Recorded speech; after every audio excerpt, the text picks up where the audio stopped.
To create a new form on Teamscope, you'll need to go to the web dashboard and start by creating a study.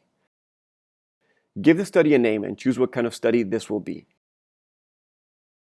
You can change the name of the study and the study type at any moment by going to Study Settings. Now that you have a study created, let's use the form builder to create our first form. This is also a good moment for you to download the Teamscope app on your mobile device, as the changes you make to a form are automatically visible on the app. To create a new form, click on the New Form button and give the form a name. To add a field, click on Add Another. Give the field a name and click on the drop-down to choose the field type.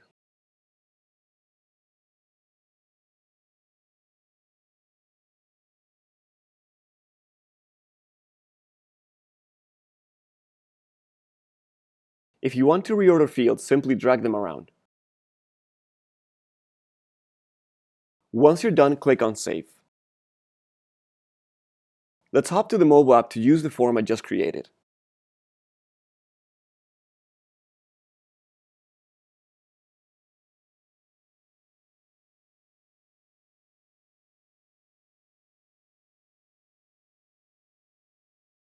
To show you how to make changes to a form, I'll go back to the form builder and add a new field.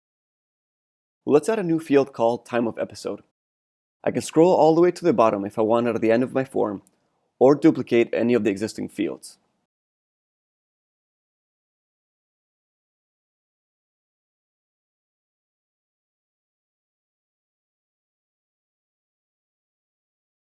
Let's now go back to the mobile app.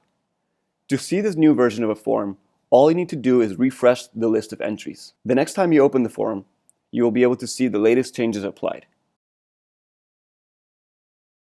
Let's review what we have learned. To create a new form, you'll need to go to the web dashboard and first create a study. You can customize the field type from the drop-down menu and change the order of the fields by dragging them. Finally, the changes you make to a form structure can be immediately seen on the app by refreshing on the list of entries.